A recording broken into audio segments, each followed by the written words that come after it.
It started as a simple idea: throw a casual house party with a few friends, some good music, and snacks. Nothing fancy, just a chill evening. But from the moment the first guest arrived, everything started to unravel. The first sign of trouble was the playlist.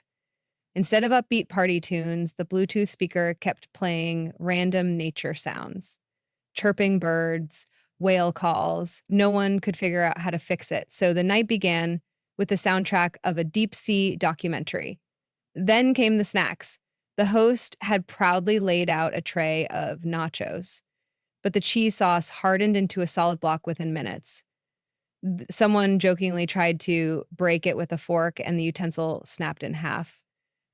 Meanwhile, the guacamole turned out to be prepackaged and tasted like soap. As more guests arrived, it became clear that someone had accidentally forwarded the invite to the wrong group chat.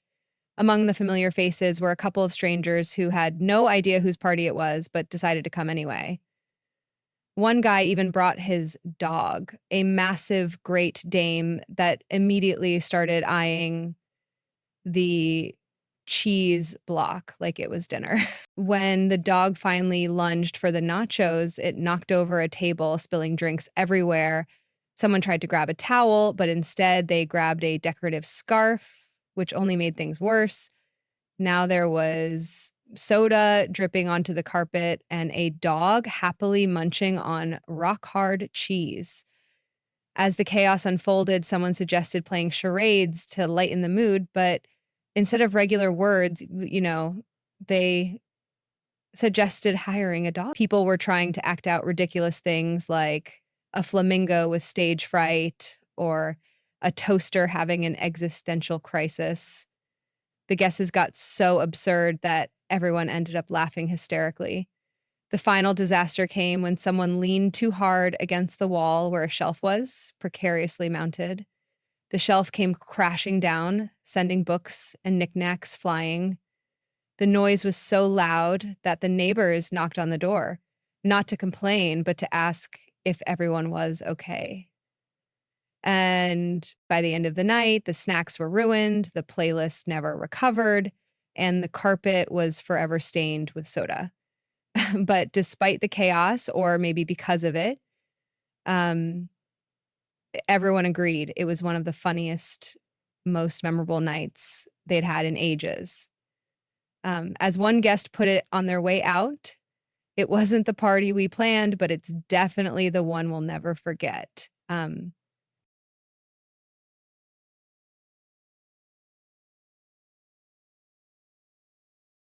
After weeks of planning, the big day had finally arrived. The host had spent the whole morning decorating. Streamers hung perfectly, balloons in every corner, and a banner that read, "Let's Party," in bright, glittering letters. The snacks were set out on the table: bowls of chips, homemade dip, cupcakes, and a cheese platter that looked straight out of a magazine. The playlist was carefully curated, too: upbeat tunes for dancing, chill tracks for mingling. The host checked the clock. 7 p.m., party time! Everything was ready, and the excitement was palpable. By 7:15, there was no one at the door. No big deal, they thought, nervously rearranging the snack table. People are probably just running late. By 7:30, the excitement started to fade. The balloons suddenly looked too bright, the streamers too excessive. The chips sat untouched, and the dip was starting to look a little crusty around the edges. They sent a quick text to the group chat: "Hey, everyone, party started. Can't wait to see ya." And one friend responded, "Oh, shoot, I thought it was tomorrow." Another chimed in, "Sorry, stuck at work, can't make it." And finally, slash plash, and the rest. Radio silence.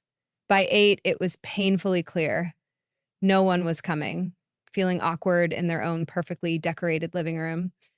They poured themselves a drink, at least the wine wouldn't go to waste, and tried to enjoy the playlist they'd worked so hard on. Then, in an act of stubborn optimism, they decided to take a picture of the setup and post it on social media with the caption, "The party's just getting started." The irony wasn't lost on them as they hit post and sipped their wine in solitude.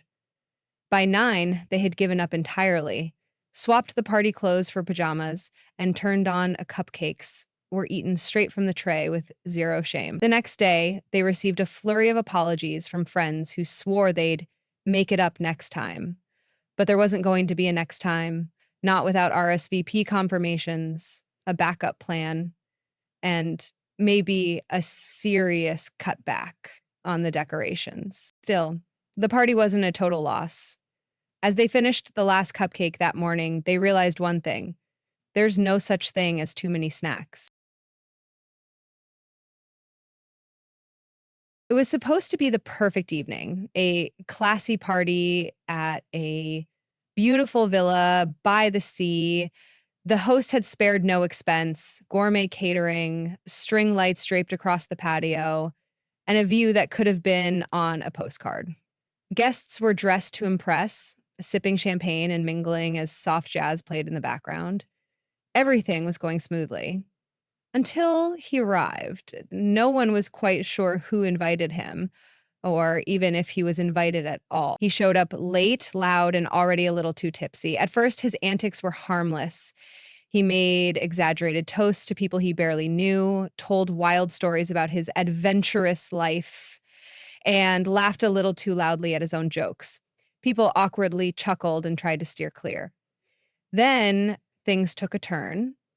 He grabbed a bottle of champagne off the table and started pouring it directly into people's glasses without asking. One guest politely declined, and he responded by yelling, "What's the point of a party if you're not drinking?" before chugging the rest of the bottle himself.